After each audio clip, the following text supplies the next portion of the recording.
है non current investment, वो investment जो लॉन्ग टर्म के लिए होते हैं बिजनेस में, जैसे कि मान लीजिए ट्रेड इन्वेस्टमेंट, वो इन्वेस्टमेंट जो कंपनी करती है शेयर्स और डिबेंचर्स में दूसरी कंपनी में, किस लिए? अपने बिजनेस को प्रमोट करने के लिए।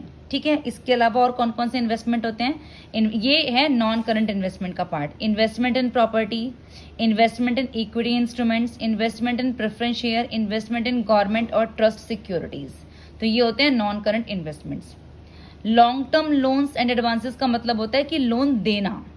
ठीक है, long term loans and advances, जब जो लोन हमने दिया होता है। इसके अलावा अब आते हैं other non current assets. Security deposits for a period of more than 12 month और after the period of operating cycle. ठीक है, लॉन्ग टर्म ट्रेड रिसीवेबल और इंश्योरेंस क्लेम, ये इसका पार्ट है अदर नॉन करंट एसेट्स का।